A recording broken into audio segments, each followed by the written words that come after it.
tardes, bienvenidos a una nueva edición de su programa Societatis del Seminario de Sociología General y Jurídica de la Facultad de Derecho de la Universidad Nacional Autónoma de México.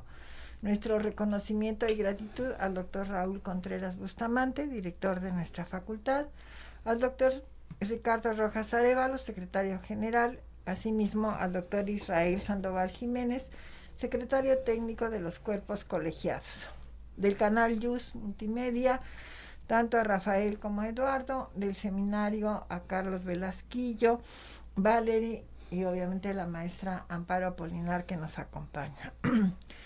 El día de hoy tenemos un tema muy interesante, muy actual, que se ha intitulado Entre la separación de poderes y el autoritarismo. Y tenemos el privilegio de que aceptó estar con nosotros esta tarde el doctor Fausto Kuble García, a quien le agradecemos mucho que esté con nosotros compartiendo el día de hoy.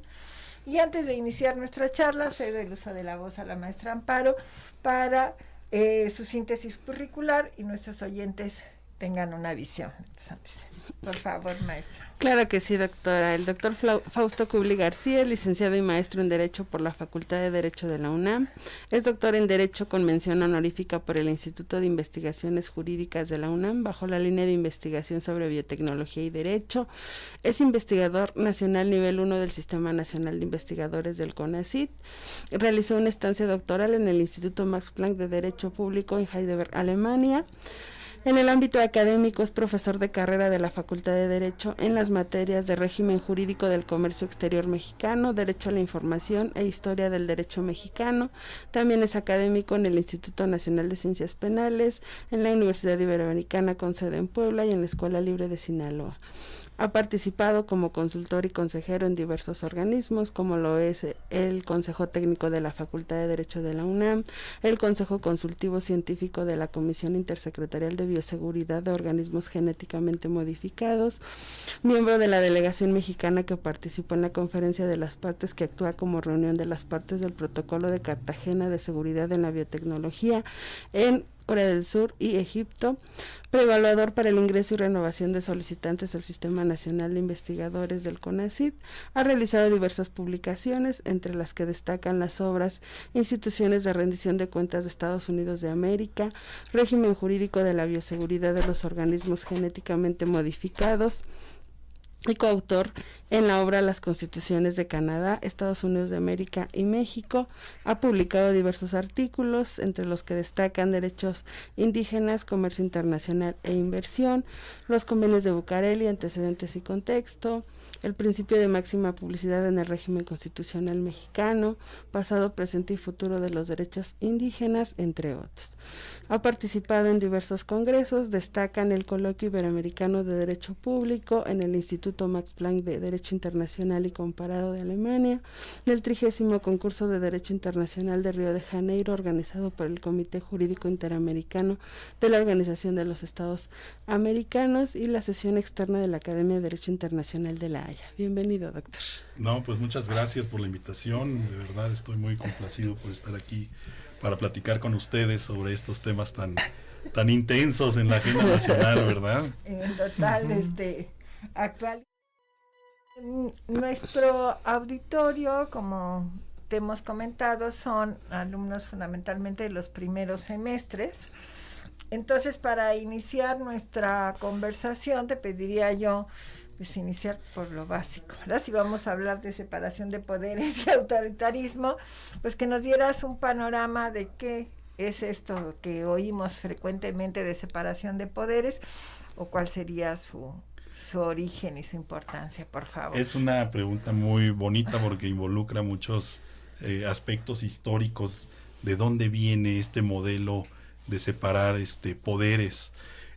Cuando uno va en la primaria le explican, no, pues hay 3 poderes, ¿no? Ejecutivo, legislativo y judicial. Pero a pesar de que es correcto actualmente hablar de eso, ya es la idea de poder una idea superada.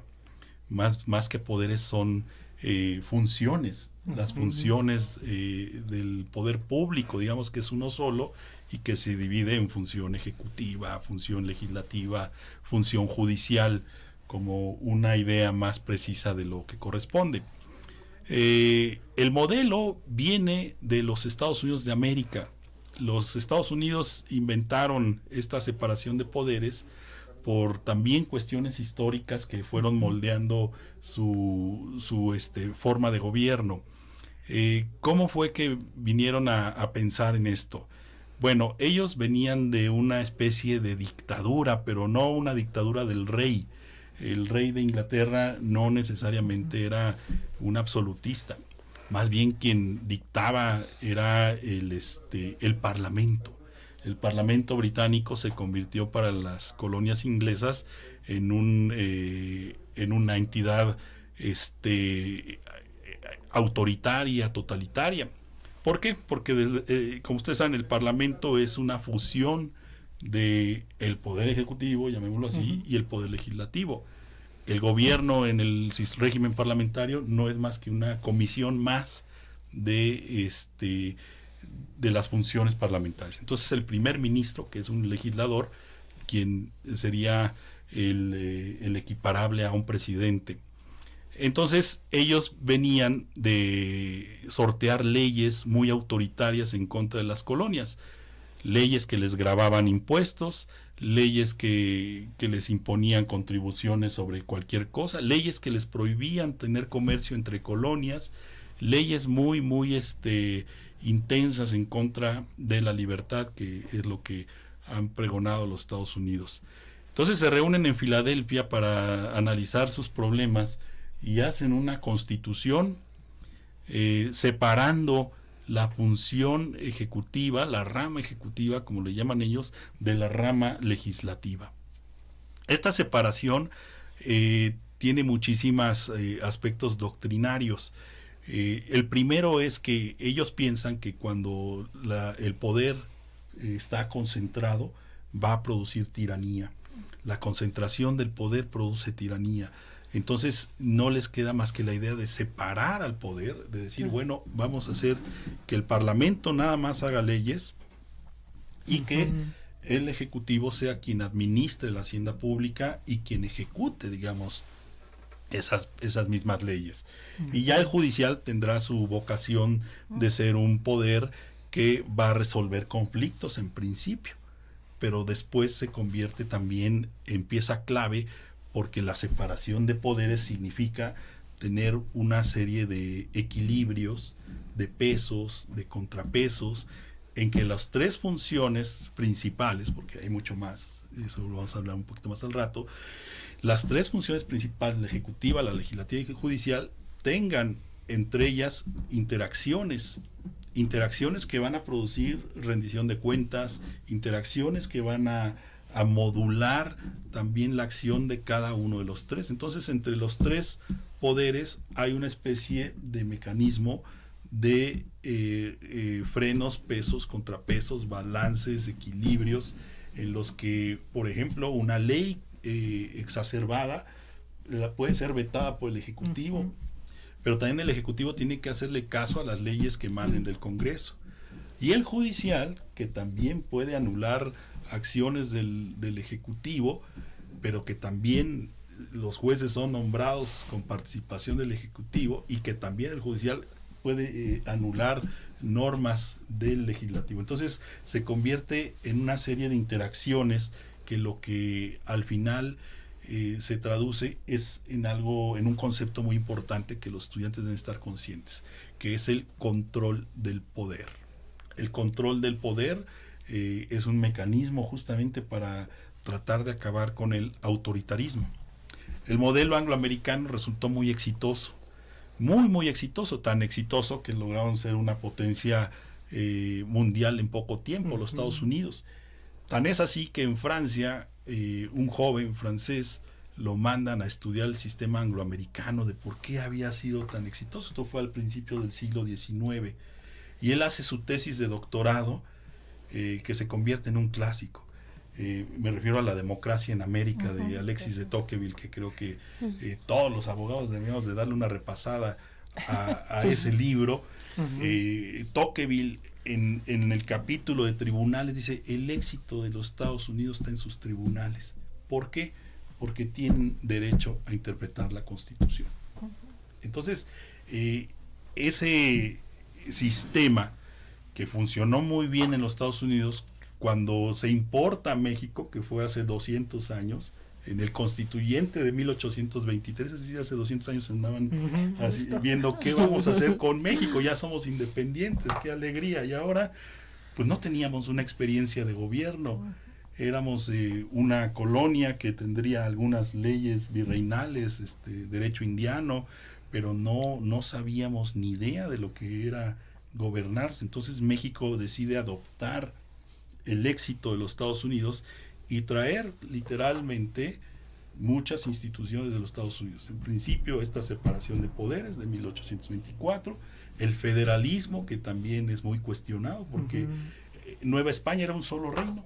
Entonces, no era como las colonias, que sí eran entidades distintas, pero aquí éramos un estado monolítico que se rompió para hacer estados ahí de la nada y crear un federalismo a la mexicana. Pero trajimos bien el régimen de separación de poderes de los Estados Unidos como una copia, y insisto, porque era 1824 y a los Estados Unidos les había funcionado mucho esa separación de poderes. Ya después nos duró poquito el gusto, porque la Constitución del 24 fue abrogada por la de 1836, que ahí, además de tener los tres poderes, había otro poder digamos magnánimo, que podría anular sentencias de la Corte, decretos del presidente, leyes del Congreso, que era el supremo poder conservador. Era una verdadera aberración jurídica y pues no funcionó mucho. Y regresamos pues del 36, nos vamos a 1843, que ahí es cuando básicamente nace el presidencialismo mexicano. ¿Por qué? Porque las bases orgánicas de la República Mexicana de 1843 hacen un poder ejecutivo hormonado, muy fuerte, el campeón, el que podía también estar por encima de las resoluciones de la Corte y de las leyes del Congreso. ¿Por qué? Porque se pensaba que un ejecutivo fuerte iba a ser necesario para acabar con la desestabilidad, con la ingobernabilidad. Es decir, un presidente fortachón aseguraría que la nación no estuviera teniendo problemas, que en realidad esta ausencia de democracia es el principal problema, ¿no? El totalitarismo, no autoritarismo, sino el tener todo el control del poder público, eso es justamente un vicio impresionante, y vuelvo a la misma frase, la concentración del poder va a producir tiranía. Pero eran momentos muy difíciles. Todo el siglo XIX para México fue tremendo. Y imagínense, en 1843, ya viendo cómo los tejanos están huyendo, cómo la hermana República de Yucatán también estaba en la cola, en fin, el país disolviéndose como Alcacelser, y bueno, hay que hacer un presidente fuerte, ¿no? Para que combata, porque si nos ponemos a hablar ahorita de derechos, de cosas así, y sin embargo, con todo el presidente fuerte, para 1847, pues ya se pierde más de la mitad del territorio, viene otra, se reinstaura la Constitución del 47 y se crea el juicio de amparo con Mariano Otero, que es uno de los instrumentos del control del poder. Justo el juicio de amparo de 1847 se convierte en la idea de decir, vamos a proteger los derechos más allá de tener un presidente fuerte, ¿no?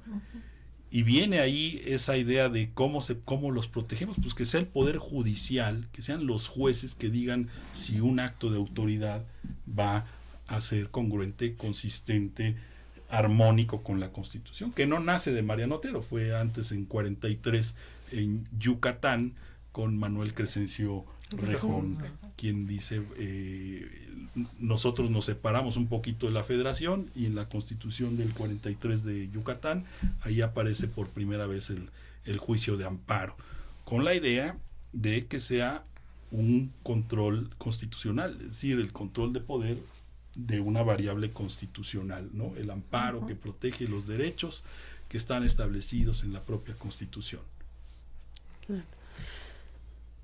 Exacto, comentario de lo que has dicho, que me parece muy importante, o sea, sobre todo para quien nos escucha, ¿no? Es decir, este panorama breve, histórico que nos has dado, nos queda muy claro cuál es el origen, cuál es esto que va a reflejarse en lo que hoy en día sucede. Y ahorita que señalabas esta reseña histórica, pues me vino a la mente algo que hemos oído, ¿no? De que en Estados Unidos ese federalismo sirvió para unir. En cambio, en el caso de México fue, como bien lo has dicho, para separar lo que en principio estaba unido. Pero también en este sentido creo que ha sido muy ilustrativo de que son poderes iguales, y me encantó la idea de hablar de funciones, porque luego hay una mala impresión de que como que hay una jerarquía entre ellos y dándole un papel preponderante al presidente, y creo que en los tiempos que vivimos está flotando esa idea con mucha frecuencia, ¿no? O está subliminalmente ahí, cuando pues en realidad son tres niveles iguales, ¿no? De Exacto. alguna manera, si hablamos del poder legislativo, del poder judicial o del ejecutivo, cada uno efectivamente tiene una función y están al mismo nivel, porque la percepción, creo, de las personas en general o quienes no están muy cerca del derecho piensan como que el presidente está en otro nivel, ¿no? No, eso es un error, aunque sí lo estuvo. Insisto, después de 1843, la tradición presidencialista fue muy fuerte en México. Después vino el 57 también con otra constitución, teniendo igual un poder ejecutivo pues de facto por encima de los otros dos, ¿no? Y así transcurrió el porfiriato, que fue donde, pues, ¿quién iba a estar encima de Porfirio Díaz? Entonces se alimentó la idea de un ejecutivo fuerte, que en ese caso sí fue cierto, un ejecutivo fuerte mantuvo la gobernabilidad y la estabilidad, pero a cambio de la violación de derechos. Entonces heredamos en 1917 todo este bagaje de tener a cambio de derechos un ejecutivo que tuviera mucho más poder. Entonces la Constitución del 17, a pesar de que tendría esta división de poderes, seguía teniendo lo que llamaba Jorge Carpizo del presidente de la República, las facultades constitucionales y las metaconstitucionales, ¿verdad? Que era facultades más allá de lo que establecía la letra de la Constitución.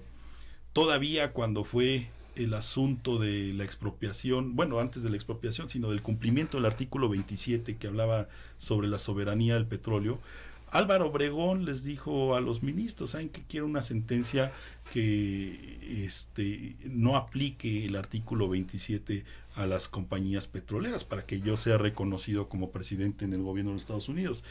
Entonces, ahí las sentencias evidentemente se hacían en la Presidencia de la República, en la Consejería Jurídica o en la Fiscalía General de la República, la Procuraduría, que era también las veces del abogado de la nación, decían. Entonces, durante todo el siglo XX, el presidente de la República estaba por encima de las otras dos funciones. Vivíamos lo que llamó Vargas Llosa una dictadura perfecta, justamente porque era el presidente totalitario, no autoritario, totalitario. Tendría todo el poder para modificar la Constitución, para llevar su agenda, pero por 6 años. Entonces, ese era uno de los rasgos tan únicos que ha tenido nuestra política, la mexicana, ¿no? Vino después de José López Portillo, que yo creo que se fue, bueno, sí, de los grandes, poderosos tlatoanis que tuvo este país. Vino después un proceso, digamos, de desmantelar al poder ejecutivo. Ese desmantelamiento comienza con la creación de órganos y organismos autónomos de el poder ejecutivo. Y el primero en irse es el Banco de México. El Banco de México, bueno, ya antes lo había hecho la UNAM, pero en otro ámbito, ¿no? Deshacerse de la influencia del Estado o de los poderes del Estado. Pero fue el Banco de México quien empieza a separarse, y ahora sí el presidente de la República pues no tiene nada que hacer con la política monetaria. Es decir, su secretario de Hacienda sí participa y todo, pero no es quien conduce, dirige la política monetaria. López Portillo de repente decía, pues vamos a imprimir más billetes y ya, con eso ya tenemos mucho dinero, provocando una inflación impresionante. Entonces, empiezan a desmantelar al presidente, y la función, por eso hablo de funciones y no de poderes, la función monetaria, de política monetaria, se desprende del seno del Poder Ejecutivo. Y luego viene la cascada, la función de proteger los derechos humanos se deslinda con la Comisión Nacional de Derechos Humanos. Después viene la función del derecho a la información y protección de datos, viene la función electoral, esa también estuvo alguna vez albergada en manos del presidente de la República, y la desplumada no acaba ahí, vino también las telecomunicaciones, la competencia económica, la geografía, estadística, informática, el tema de la regulación energética, en fin, y el presidente de la República en papel, en la Constitución, empieza a tener mucho menos funciones cada vez. Y eso pues fue, digamos, un proceso que estuvo continuo hasta Peña Nieto. La nota de este presidente es que cuando llega Andrés Manuel López Obrador, pues ya no era tan poderoso como los anteriores, es decir, ya la política monetaria ni le hablan, en transparencia ni le hablan. Entonces, todos estos organismos autónomos, que aquí hay que anotarlo también, que no han sido tampoco panaceas, tampoco han sido perfectos, porque la idea, si bien no son poderes, son funciones, digamos, electorales, funciones de transparencia, funciones de Banco Central, son casi como la idea de poder, es decir, de tener una función exclusiva tú como entidad. Y viene de ahí el verdadero problema, los equilibrios, los contrapesos, las balances no existen con estas otras funciones. ¿Qué quiero decir? Que la idea de la división, de la separación de poderes, es tener independencia, pero con interdependencia, no autonomía. La autonomía, volvemos a lo mismo, empiezan a concentrar el poder en su ámbito de competencia, sin peso, sin frenos, sin balances, sin equilibrios, y teniendo una especie de ínsula, de isla de poder, donde si yo manejo la transparencia lo voy a hacer como quiera, si yo manejo los derechos humanos igual. Entonces no existe esa misma interacción que era la base justamente de la separación de poderes del ideario angloamericano. Pues vamos a un pequeño corte y regresamos con la pregunta. Regresamos ahora con ustedes. Regresamos con ustedes, agradecemos el que nos acompañen. Quiero enviar un abrazo con mucho cariño a nuestra querida doctora Norca López Abarriba, que nos hace el favor de acompañarnos, y a todos a los que están con nosotros. Y sin más, pues voy a dejar la voz a la maestra Amparo, que casi se la arrebata. No, muchas gracias. Es que justo a partir del panorama que el doctor nos brindaba sobre cómo ha sido esta evolución en nuestro país, de esta separación de funciones, pues inevitablemente la cuestión viene para el panorama actual, ¿no? Porque justamente usted denotaba ciertos aspectos que le decía, ¿no? Parecía que ya hemos vivido en nuestro México y que inevitablemente estábamos volviendo a repetir. Entonces, justamente la pregunta va en ese sentido, doctor. ¿Cuál es el panorama actual de esta separación de funciones? Bueno, es muy, muy importante esa pregunta que tú haces, porque es un panorama que parece que se quiere regresar a lo anterior, porque las instituciones, digamos, del neoliberalismo no han funcionado para beneficiar al pueblo. En ese aspecto, ese argumento pues es un poquito impreciso delante de la realidad actual. Lo que es cierto es que, si bien el Poder Judicial tiene muchos vicios, por ejemplo, o los legisladores también tener, digamos, el servilismo hacia el Poder Ejecutivo, pues también esa es una ausencia de valores democráticos. Porque aunque el poder legislativo tenga mayoría del grupo en el poder, pues no por eso va a haber incondicionalidad. Y por ahí respeto a algunos legisladores que sí han volteado a otro lugar cuando definen que la estrategia no es la propicia, incluso de la misma bancada del gobierno. Por lo que respecta al desmantelamiento que hablábamos, es decir, la pérdida de facultades y de atribuciones del Poder Ejecutivo, hay que señalar algo que también es muy importante. Ese desmantelamiento no ocurrió en el orden local. Si los gobernadores siguen siendo muy poderosos, más poderosos que el presidente de la República, los gobernadores sí están por encima de sus tribunales superiores, están por encima de los legislativos, y bueno, los organismos autónomos locales pues también tienen muchísima ausencia de poder. Entonces, básicamente lo que se pretende en una democracia es que el poder esté controlado para que no existan excesos, abusos o deficiencias. De cualquier manera, el poder tiene que estimarse dentro del marco legal. Y hay dos conceptos que ahora que nos escuchan nuestros estudiantes, hay dos conceptos que tenemos que diferenciar.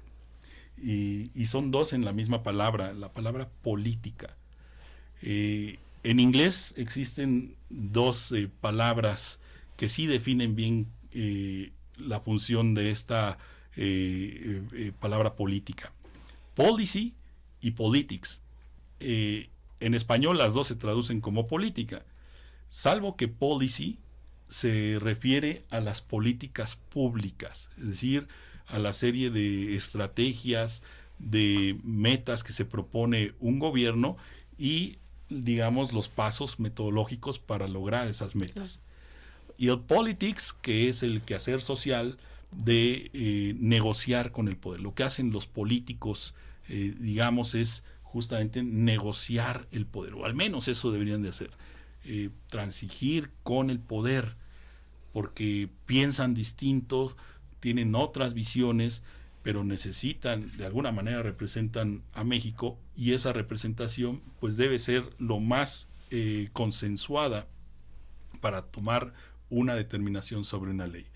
Entonces, mientras la política pública debe tener un diseño, pues digamos, matemático, científico, ¿cómo logras, digamos, comunicar de aquí a Oaxaca? Pues bueno, haces una política pública que proponga comunicar más al Estado con el centro.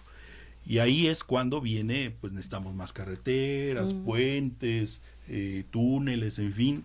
Todo eso es producto de una estrategia basada en ingeniería, en ciencia, en mecánica de suelos, en fin, una gran cantidad de cosas.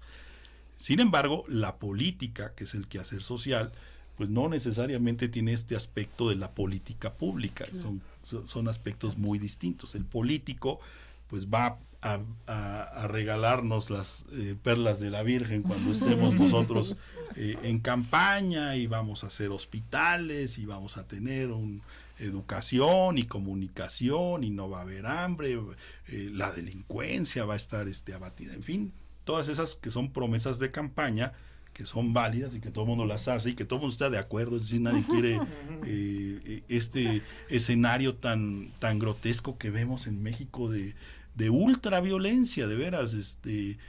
Yo que estoy ya entrando al otoñal, al periodo otoñal de la vida, pues me acuerdo que antes las películas hacían La Naranja Mecánica, que todo el mundo, ay, es una película súper violenta. Bueno, ahorita la ve uno y parece de Disneylandia. Sí. De verdad, hay en la tele cosas mucho más violentas. Y nuestra propia realidad como mexicanos, qué horror, es muy violenta. Entonces, sí, si bien el propósito, de acuerdo con Max Weber, que fue de los grandes de la sociología y de la administración pública, el político se fija metas. Dice, vamos a acabar con la inseguridad, vamos a acabar con el rezago educativo, vamos a hacer. Esas metas después se alcanzan teniendo políticas públicas adecuadas. Pero esas políticas públicas pues no son caprichos, es decir, si hay una montaña y tengo que atravesarla, pues voy a hacer un túnel, y si digo, no, pues mejor hagan unos puentes que parezca algo armónico, pues ya, ahí se amuela, porque yo no soy experto en ingeniería y tampoco voy a proponer cómo comunicar a un estado con otro. Entonces, ahí viene el problema, cuando el político, digamos, el que se dedica al quehacer social, quiere él diseñar la política pública, pues se encuentra con la realidad. Claro. Viene este gran problema porque, regresando a lo que nos viene de la división de poderes, pues esta superdivisión de regresar al presidencialismo unitario, autoritario y totalitario de la década de los 70 y de 80, pues vendría a ser un retroceso espantoso. Sí, el presidente tiene que conducirse bajo la carta de navegación que es la Constitución, y alcanzar ese estado que es la distinción de todas las civilizaciones, que es el Estado de Derecho, ¿no? El Estado constitucional de derecho. Entonces el poder ejecutivo debe ceñirse a la Constitución. Pero ¿quién le va a decir qué es o no constitucional? Pues tiene que ser el Poder Judicial. Tiene que ser el Poder Judicial y la Suprema Corte de Justicia de la Nación. Que ya vimos que las sentencias no le gustan al Ejecutivo. Ninguna. Pero más allá de que yo no he escuchado un solo argumento, no me gusta por X, Y o Z, el argumento es falacia, es decir, no le gusta porque el Poder Judicial está podrido, no le gusta porque son de la mafia del poder, no le gusta porque obedecen a la oligarquía, o sea, no me estás dando ningún argumento de por qué no te gusta que te digan que es inconstitucional o anticonstitucional tus acciones, ¿no? Hoy se quejaba, bueno, de que un juez había suspendido las obras del Tren Maya por no tener las manifestaciones de impacto ambiental. Pues bueno, es que se lo dice la ley, no se le ocurrió al juez. Debe tener una serie de requisitos cualquier obra pública o privada, la que sea. Y entre esos requisitos es una manifestación de impacto ambiental. Si no la tienes, sencillamente no la puedes hacer, aunque seas el Poder Ejecutivo. Entonces ahí viene este papel tan importante del Poder Judicial, que también sirve para hacer rendición de cuentas, para tratar de orientar al Ejecutivo y decirle, a ver, es que no puedes hacer las cosas al margen de la ley. Tienes que incluir dentro de tu estrategia, dentro de tu política pública, una ruta jurídica para poder desarrollar tus programas, porque no está mal que haya un tren, es decir, sí se necesita comunicación en el sureste, no está mal tal vez una refinería, eso sí es cuestionable, o un nuevo aeropuerto, pero no el que tenemos. Es decir, lo que sí está mal es que las cosas se hagan sin el diseño jurídico suficiente, sin la estructura jurídica necesaria para que sea un país de leyes. Claro. Porque si no, imagínate, Elsie, nos vamos a decir, pues las leyes no sirven, me están estorbando, no puedo hacer lo que yo quiera. Pues no, porque no es un espacio privado de una sola persona el gobierno, sino que es algo público y nos atañe a todos, propios y extraños. Fifís y chairos, como quieran decir. Claro. Aquí esas divisiones no existen. La Constitución es el único lugar común en donde todos los ciudadanos, todas las personas de este país tenemos un asidero. Entonces, todos los políticos, todos los gobernantes, todos los funcionarios públicos deben obedecer esa Constitución. En el momento en que se quebranta, pues se lacera el orden público del país, se desquebraja, porque pues bueno, el ciudadano ve cómo las leyes están ahí de adorno y pues nosotros consideramos que también las podemos violentar, y así ni seguridad pública, ni salud, ni educación, ni ninguno de los derechos humanos que tanto tenemos aporreados, no en esta administración, tradicionalmente. Claro. Es impresionante, ¿no? Como la salud, por ejemplo, que es lo mínimo, es la base, la salud pública está por encima de todo. Por ahí hay un adagio latino, salus publica suprema lex, es decir, lo principal es la salud. Y sí, en uno como persona, pues sí, con que tenga salud, hijo, no importa que repruebe sociología. Y más ahorita, somos sobrevivientes todos los que estamos aquí de esta hoy, pandemia ¿no? tan infame. Bueno, el estudio que hizo el maestro Hernández Bringas, de aquí de la universidad, en donde evidenció cómo la latencia o la posibilidad de morir era mucho mayor en hospitales públicos que en privado. Uh-huh. O sea, aquí estamos jugando. Si la gente se murió no de COVID, sino de desprotección social. Ahí es algo muy tremendo. Por ahí hay un libro que vale la pena que consulten, que se llama Salud a la deriva, de Jorge Espinosa. Él es muy revelador porque dice, en México la inversión en salud es de 4% del Producto Interno Bruto, lo cual es mucho dinero, pero insuficiente para un país de este tamaño. Y si nos vemos a otras realidades, por ejemplo, España invierte 9-10%, Portugal 9-10%. Ya Inglaterra, Estados Unidos están arriba del 15%, casi el 20%, ¿no? Ahí es una evidencia importante, porque por muy eficiente que sea el sistema de salud en México, con 4% no va a alcanzar jamás. Jamás. La política pública, la realidad te dice, tiene que ser arriba del 10%. Entonces, con 4% no va a haber buena salud jamás. No, y ahorita que decías esto pensé en educación, porque dicen cada año sube el presupuesto, sí, pero si tú analizas se va a sueldos, un 90 y pico % se va a sueldos, y entonces para actualización, modernización, preparación es un mínimo. Entonces sí se da más, pero se está yendo a sueldos, ni siquiera a veces ni mantenimiento de las escuelas, porque con mucha tristeza vemos escuelas que no hay agua potable, que no hay los insumos necesarios para que los alumnos estén bien. Entonces dices, no se está cumpliendo con la función que deben de realizar, ¿no?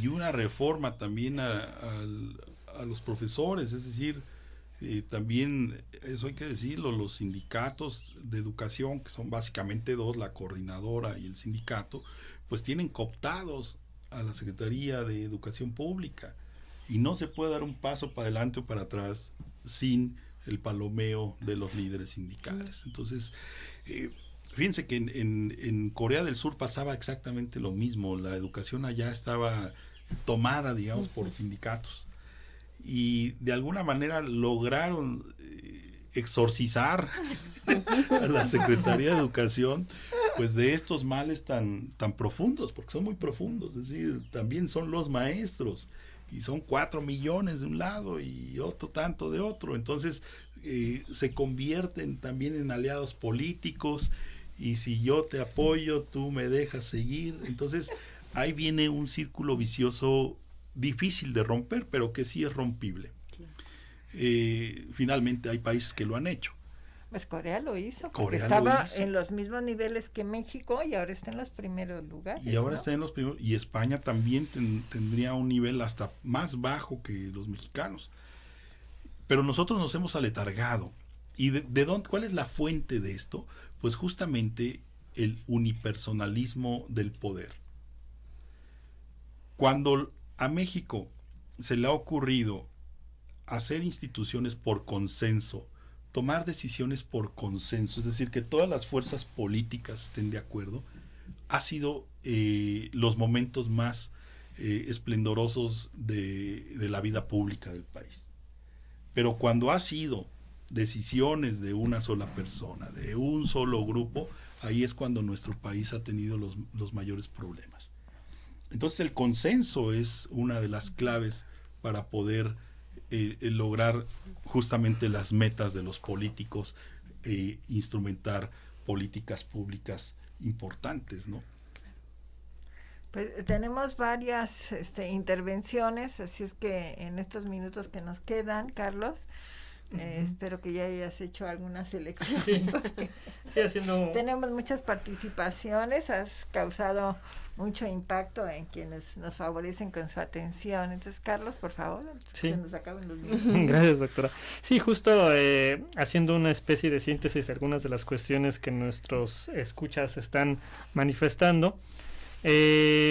Ahora que hablaba un poco sobre el Estado de Derecho, Anaís nos pregunta, pues, ¿cómo impactaría entonces la afectación a la división de poderes en el Estado de Derecho?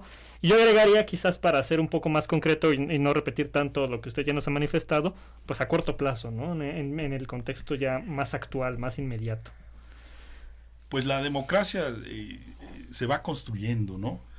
Y yo creo que incluso es hasta saludable este periodo para darnos cuenta de que no es nuevamente una salida viable regresar a los regímenes que había antes.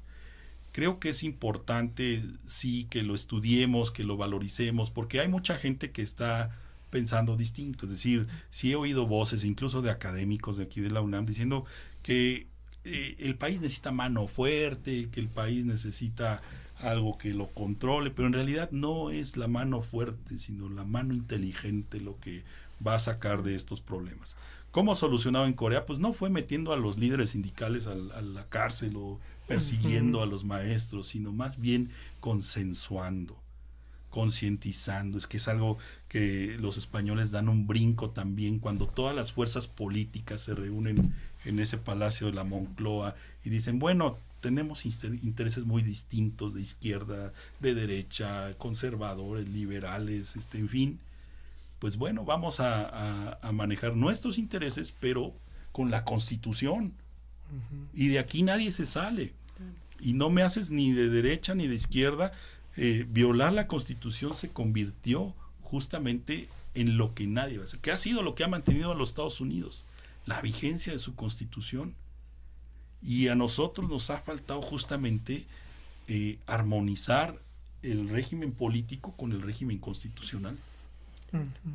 Entonces es un problema que sí tenemos los mexicanos, pero que yo creo que eventualmente lo vamos a... No sé si lo veamos, pero eventualmente está detectado, pues está analizado. Tampoco yo estoy descubriendo nada nuevo. Necesitamos consensos para acabar con la corrupción, consensos para que haya educación, consensos para que exista salud. En fin, es nada más, parece muy sencillo, ahorita lo digo muy fácil, pero lograr esos consensos nos ha costado 200 años. Claro, sí, justamente. Y una segunda cuestión, doctor Kubli, que igual sacaremos de síntesis de varios comentarios de nuestros, la gente que nos favorece con su atención, sería, bueno, justamente ante la desigualdad que empieza a crecer entre órganos autónomos y toda esta parte que se ha invadido, digámoslo, ¿de qué manera podríamos empezar a regular o empezar, quizás no a regular, pero sí diría yo, cambiaría la palabra como pues empezar a dar el contrapeso, ¿no?, a este daño? También es una pregunta muy importante. ¿Cómo lograr esos consensos? ¿Cómo lograr ese contrapeso? ¿Cómo lograr el reconocimiento? Porque si algo es cierto es que la oposición está deprimida ahorita. No hay una oposición sólida en México y bueno, justa esa oposición pues ha sido el alimento de este contexto. Si vemos de dónde vienen las cosas, es culpa también de que no hubo continuidad en los anteriores sexenios de inclusión. Siempre fue excluyente el sistema político mexicano. Y esa exclusión ahorita tiene una de sus variables más importantes. Pues bueno, lo que necesitamos es incluir. Pero ¿cómo logramos eso? Pues habría que pensar en cómo lograr una inclusión y no querer derrocar a un régimen para imponernos nosotros, porque eso es lo que ha estado pasando. También hay que repensar nuestra democracia, porque se gana con poco, es decir, el que gana con 51% de los votos de los electores va a ganar todo y queda 49% sin representación. Todo un poder dedicado a un solo grupo. Entonces el poder ejecutivo pues también debería tener representaciones de otras fuerzas políticas, y no nada más el que gana gana todo, ¿no? Porque ahí es cuando viene también ese desconocimiento, y ahora me toca a mí y no me importan los demás, es mi gobierno, es mi estilo personal de gobernar y no admito a nadie. Entonces, probablemente una de las salidas sería generar un esquema de gobierno de gabinete, en donde en el gabinete haya fuerzas opositoras también, ¿no? Un poco el parlamentarismo es eso, el gobierno, si bien el primer ministro es quien tiene la mayoría, pues parte de los ministerios, de las secretarías de Estado, pues son de la oposición, porque hay que negociar dentro de ellos estos escaños. Entonces sí necesitaríamos revalorar esta democracia y hacerla más incluyente de alguna manera. Pues mi querido Fausto, estamos muy contentos, hemos aprendido mucho, te agradecemos infinitamente que nos hayas acompañado, se nos quedan en el tintero muchas cosas y como vemos has causado mucho impacto en quienes nos favorecen y nos acompañan en nuestro programa. Mil gracias y estaremos pronto reuniéndonos otra vez. A los que nos hicieron el favor de estar con nosotros, les agradecemos infinitamente, les deseamos una excelente semana y los esperamos el próximo martes a la misma hora en una nueva edición de su programa Societatis. Hasta entonces. Muchas gracias.